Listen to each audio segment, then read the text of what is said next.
are out at Lake Las Vegas, about 25 miles away, part of an effort to, quote, separate Super Bowl players from Vegas vice. That's at least how the San Francisco Chronicle put it. And one of those vices, of course, is gambling, a topic that we spoke about with Matt Holt of U.S. Integrity.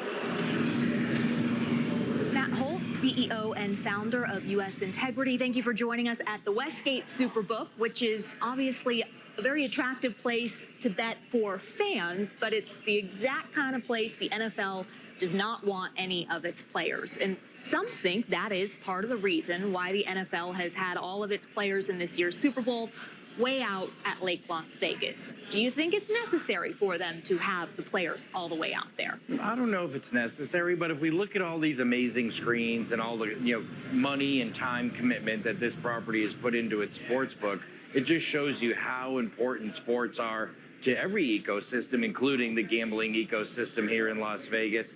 I just think with the first ever one in Las Vegas, having them out at Lake Las Vegas, it's not just about the gambling component, but also they can keep them a little bit shuttered, I think, from the hundreds of thousands of fans that are going to float through here this week.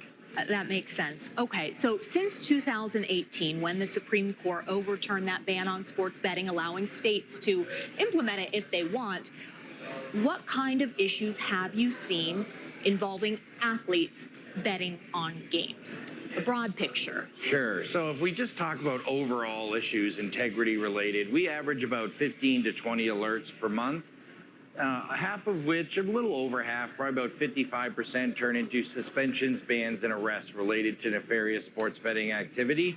So about 100 to 125 people a year getting caught participating in regulated sports betting in some type of nefarious way. And I think year to year, what we've seen is it changes, right? And what people are trying to do, how we're able to catch those folks. What we saw in 2023 was a huge surge of what we call prohibited bettors. And what most state regulations say is if you play, coach, officiate, or are a person of influence in a particular sport, you are not able to wager on that sport.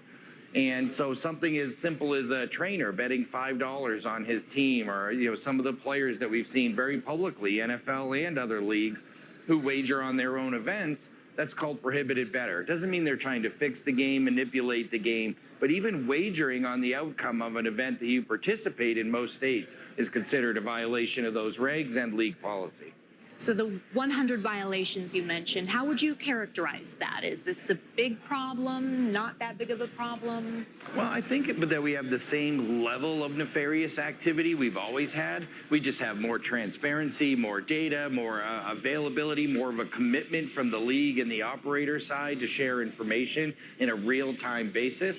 So I think the same level of activity was always happening. I just think now we have the mechanism and means in place to catch the bad actors. Which is your job exactly. That is my job exactly. You opened this company for that purpose in Henderson, and wow, how it's grown. Yeah, from 4 people in 2018 to 71 employees today. Wow. Back to that 100 cases or so, of those, about how many are NFL related? Well, I think this past year publicly, if we just look at the publicly adjudicated cases for like prohibited bettor, I think we're at about 14 or 15. There were some other cases potentially that, according to confidentiality and privacy issues we can't get into. But if we just talk about the issue of 2023, which is prohibited bettor, and the cases that were publicly adjudicated, I think it was 14 or 15 NFL cases. Okay. And in most cases, it was simply a player violating the league policy, wagering on NFL events or other events from an NFL facility.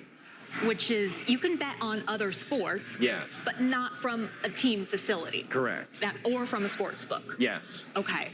So much is being made, though, about Las Vegas hosting the Super Bowl and the presence of gambling. And oh my gosh, all eyes are going to be on the potential for it to be fixed or influenced in some way.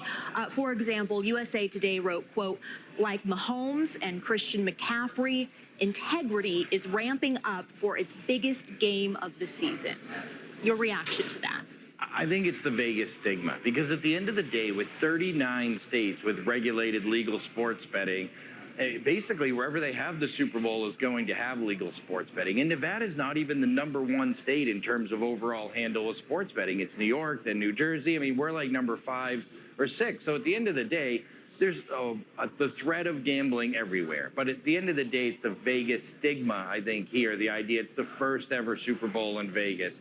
Vegas was always the city of sin, the prohibited den for a Super Bowl. And so the fact that we're finally playing host, I think, has brought some extra eyeballs to the gambling component. But if we actually look at the numbers, we're certainly at no greater risk than some of the other states. In your many years in the casino industry, did you ever see Las Vegas hosting a Super Bowl? No, and I'm so proud of this city. As someone who moved here in 2005 and watched this city sort of grow up and emerge in the sports ecosystem, and I'm so excited and proud for Las Vegas this week. And the last thing, we spoke off camera about your biggest work this Super Bowl week, and then for the Pro Bowl, related to prop bets. Oh, yeah. How so? Well, at the end of the day, anything that's decided on a field of play can obviously be approved and offered for wagering. And if it's not, in many states, they have what we call an approved wager catalog, which are all the bet types that are approved. And now this is the time of the year, and this is the one game where we do see operators sometimes maybe push the boundaries of what they want to offer and make available to their customers. It's our job to work with the state regulators in many cases to go through those props and say, is there a heightened risk or vulnerability to the integrity of the actual wager itself by offering it? Like, how many times will you see Taylor Swift? At the end of the day, they may zoom in on her 8 times. What if it pans over her another 5 accidentally and someone's able to zoom in microscopically? Suddenly it's a subjective wager.